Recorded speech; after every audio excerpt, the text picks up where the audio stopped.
All right, this is our Anth 200 group presentation, Reclaiming Indigenous Culture. This is, I'm Braden. Wade, Karis, and Miriam as well are here to join us.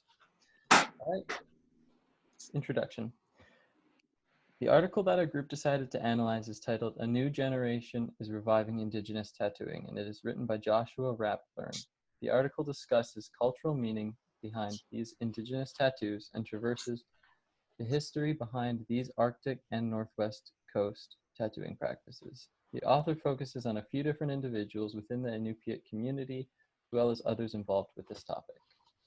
Next slide, please. The article focuses on numerous personal stories among a few of these Indigenous individuals involved with the Indigenous tattooing community. The article begins by discussing an Inupiat woman named Marjorie Kunak Tabo, who just recently graduated from the University of Alaska in Fairbanks. Tabo decided that she would get a traditional Inupiat-style tattoo for her face to commemorate this milestone. The tattoo is located on her chin in the style of 3 solid lines that descend downwards, sort of like the tattoo on the right. Tabo was wary about how people in her community would actually react to it. Once people took notice of it, it felt like a piece of their history. A baby even touched the tattoo and traced the pattern with its fingers. Since the Inupiat community names babies after the recently deceased, she felt as if it was some sort of ancestral acknowledgement. She felt as if this tattoo was a way of reclaiming her cultural identity. The next person is Lars Krutak, an anthropologist and research associate at the Museum of International Folklore in Santa Fe, New Mexico. Krutak has worked with the idea of Indigenous tattoos for many years. He has studied among the Yupik on Alaska's St. Lawrence Island, and he has also come to the conclusion that the residential schools and other government assimilation and conversion programs have nearly destroyed the art of Indigenous tattooing. Many of the people were reluctant to even discuss the tattoos in the first place as a result. Krutak also discovers that the tattoos served a therapeutic and medicinal purpose.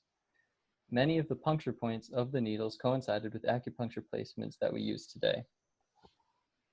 Krutak also discovers that the tattoo served, this particularly helped with arthritis, is what he discovers, that many of those locations actually were on the joints because the Yupik believed that the joints were a weak point for evil spirits to penetrate the body and harm people, essentially.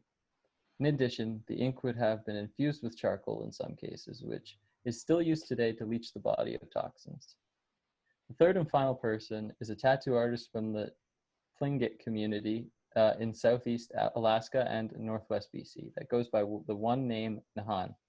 His testimony corroborates that of Krutak's. Nahan mentions how his clients are emotional and will even come to tears as part of the tattooing process, and not from the physical pain, but from the generational trauma and the sense of relief. He also states that the younger generation is the generation to be revitalizing this long lost art, or nearly lost art. The author ends by stating that thanks to these 3 people, the Indigenous tattoos are reemerging in the world today. Next slide, please. So the main points of this article are that these tattoos are it's a form of reclamation of Indigenous cultural identity. And these tattoos and their history illustrate how cultural suppression can be destructive and a catastrophic idea. This can leave an entire population with generational trauma, many of this due to residential school system, In addition, this tattooing has been appropriated and not even acknowledged about where its roots originated from. No one should ever suppress a culture based on the reason that it is different. These cultural practices can show the world many things and offer people wider perspectives on life. For instance, these practices have actual medical and health benefits to people. Could this cultural practice have changed how Western medicine is practiced if it wasn't oppressed?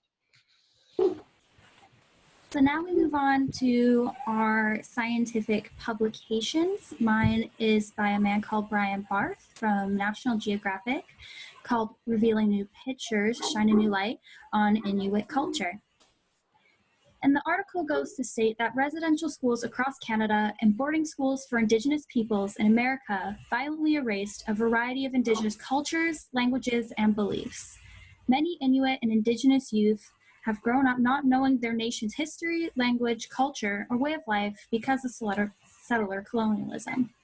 They were afraid to express their respective cultures after that trauma. But now there is a resurgence of pride amongst Inuit and Indigenous youth. This article specifically highlights Inuit and Northwest Coast Indigenous youth reclaiming their cultures through traditional tattooing, song, art, and dance, along with using social media to express their pride and create awareness around Indigenous issues. They are using these outlets to tell their stories with their own voices.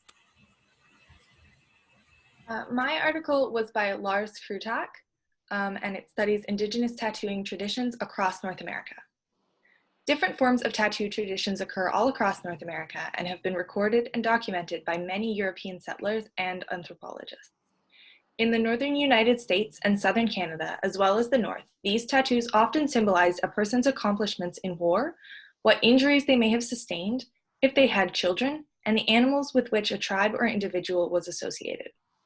In some tribes, they would have a circular shape on their face for every person they scalped, and a cross for each injury they sustained. Next slide.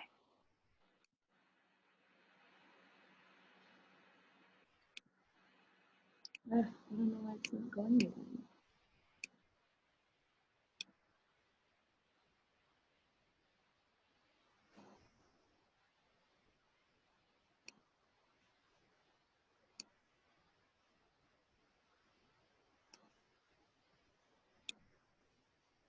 Key Concept 1.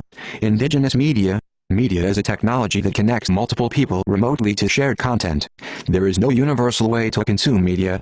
Media consumption is bound to culture. Indigenous media is media produced by and for Indigenous communities. Media can be a tool for cultural expression and sharing knowledge.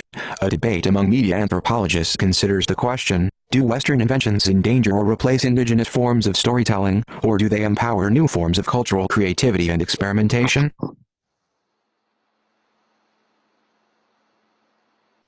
Another key concept we found from the textbook was that Western biomedical treatments are not the only treatments people receive for illnesses.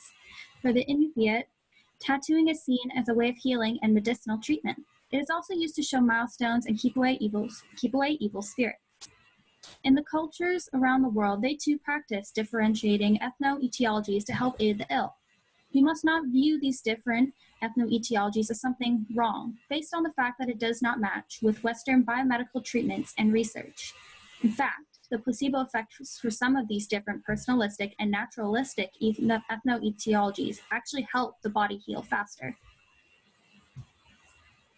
The tattooing tradition in most communities in North America is often a rite of passage. A rite of passage is an activity or ritual that is undertaken in a community that signifies transition between stages of life. Tattoos were given when a child became an adult, as symbols of injuries or successes in war, having children. The first tattoos were usually related to the discovery of a person's Manitou. This is the animal that they associate with as a spiritual guardian. It was a significant transition in a person's life and would be recorded on their skin. It could often happen as early as age 10 in some groups in Canada.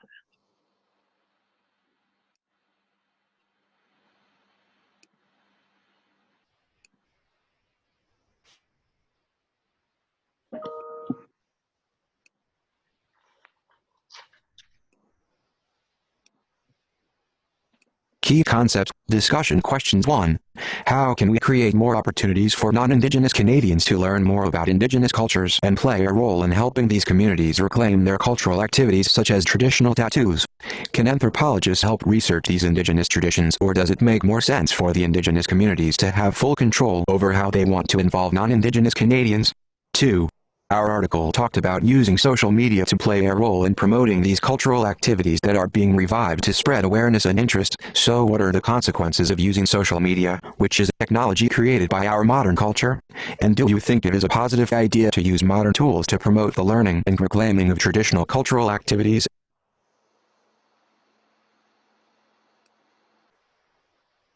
All right, and I think that's the end of the presentation.